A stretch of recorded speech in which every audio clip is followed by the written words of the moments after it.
welcome to my table. And today we're talking about a staple of Halloween on Cartoon Network, Scary Godmother. Now for those who don't know, Scary Godmother is a TV movie that plays on Cartoon Network around Halloween time, based on the Scary Godmother books written by Jill Thompson. I actually got to meet her at a con once and she was a sweetheart. It follows the Halloween adventures of Hannah along with her older cousin Jimmy and her older friends Katie, Daryl, and Bert. Hannah gets tricked into going to the spook house, and there she meets her scary godmother, a red-headed witch who is always up for something spooky. She takes Hannah to her place on the Fright Side, which is a magical dimension based on all things Halloween. A bunch of things happen, including the Halloween party and a musical dance number, and the movie ends with the older kids getting scared as revenge for trying to scare Hannah. The second movie, called The Revenge of Jimmy, is about Jimmy trying to end Halloween and causing things to go wrong on the Fright Side. Eventually Halloween is saved, Jimmy learns a lesson, and there's a Halloween party for everybody. Now these movies are childhood favorites of mine, thus I decided to make a D&D homebrew for it. So I bring you the Scary Godmother D&D homebrew. We will start with character options. We will start with the main and only race in this book, the Cartoon Skeleton. I thought about making a race for Bugaboo, but didn't get enough to work with to make a race. So now, the Cartoon Skeleton race. These undead are found all over the place on the Fright Side, being one of the most common types of monsters there. These skeletons keep their personality after death and gain a few strange powers to boot. They stay put together and are able to walk around because of their spooky magic infused into their bones, allowing them to move and detach body parts with no pain or discomfort. So if you end up being this undead, thank your spooky stars. These undead creatures have a plethora of talents and are wacky and fun to play as far as I am aware. These skeletons won't die naturally, but can die if killed or drained of all of their magic, so be careful around any anti-magic fields. If you walk into an anti-magic field, you will fall into a pile of bones until you're brought outside the anti-magic field and regain your form. They tend to be neutral alignments and are a medium-sized class. They are considered undead, and they have a walking speed of 30 feet. You have 60 feet of dark vision, and you don't need to breathe because of your deathless nature trait. Now for the fun stuff. You have a trait called Cartoonish Physiology, which is a lot of fun to play with. Cartoon skeletons can fall apart and detach parts of themselves without any pain, and you can still control said parts while disconnected. You can reattach parts of yourself as a bonus action.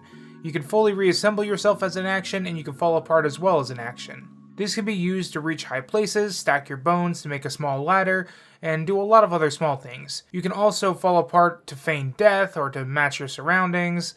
So now when someone asks you to lend them a hand, you can do so literally. You also gain the Closet Homestead feature, which I think is really good flavor. When you take a long rest inside of a closet, you may teleport yourself, and only yourself, to a closet within 100 miles of your current location. You must know where this closet is, how to get in or out, and the building the closet is in must be at least 20 years old or older. If you own or are given permission to go in said closet, you are allowed to ignore the 20 years or older rule for your teleportation. This allows you to travel to old buildings that may be locked over a long rest.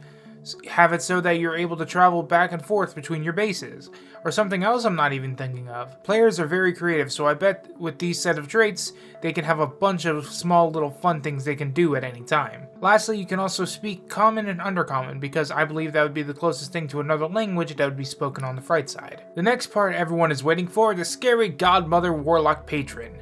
Need a friend on the Fright Side? Are you needing some spooky spirits? Are you in need of a godmother who isn't afraid of a little boo-hilling? Well, you got your own Scary Godmother. Scary Godmother is usually a very energetic, sweet, and motherly and welcoming.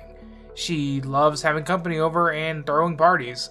However, she can be serious when it comes to chores, especially with Harry, and a tad rude when someone upsets her. This witchy redhead will take care of you as long as you keep that Halloween spirit. Scary Godmother is a chaotic good deity, not really a god, but a good name for it nonetheless. When you take her as a warlock patron, you gain two things at first level, some extra spells and a ghastly familiar. The added spells cover things like Burnus Eruptus, which is a spell we'll talk about later, Blur, Haste, and Polymorph, all having to do with things Scary Godmother does in the movies. The ghastly familiar is a fun little thing, however. You are given a ghastly familiar that takes on the form of a small or smaller creature of your choice. This creature can cast Scareball once a day, is ethereal, and has a flying speed of 30 feet. It has 5 HP times your warlock level, and it has a claw attack dealing 1d6 force damage. When it reaches 0 HP, it will regenerate next to you after 24 hours. Now, I said it could cast Scareball, but what is Scareball? Scareball is a first level spell that can be casted by warlocks and your ghastly familiar. It takes an action to cast, has a range of 120 feet, and is instant. You hack up, suck back down, and sling out a gooey ball of slime from your mouth. This ball is about the size of a baseball, and has a face that screams as it flies. This ball goes 120 feet in a straight line, or if it hits a wall before reaching its max distance, it'll bounce off walls until it hits a target or reaches its max distance. To hit a target, make a ranged spell attack. When the target is hit, they will take 1d8 acid damage and 1d6 bludgeoning damage. At 6th level, you are given the Gifts of the Godmother, where you get a key to the Fright Side which, when used on any door with a lock, will open the door as a portal to the Fright Side. This key, when used once again, will teleport you back to the door you opened the key with originally. As well, you gain a flying broomstick that has a flying speed of 30 feet, and gain an extra cantrip of your choice from any spell list. The broom will follow your commands, and will attempt to catch you if you fall more than 20 feet unless you tell it not to. This will give players a fun little witchy aura, and some similar powers to the Godmother herself. At 10th level, you may call monsters to aid you in battle, calling them from the Fright Side, or using the influence of the Fright Side to call an already existing monster to your aid. You may cast Summon Aberration or Charm Monster once per short rest without using a spell slot. However, if you take a short rest while the spell is active, it will be dispelled. Your Ghastly Familiar can also cast Scare Ball an extra time per day. At 14th level, you gain the Ally of the Godmother feature. You have begun to become equal in power with your patron, thus you gain more and more power as you cooperate with Scary Godmother. Starting at 14th level, you can call Scary Godmother from the Fright Side to help you save the spirit of Halloween. Once per short rest, you may call Scary Godmother to cast a spell for you.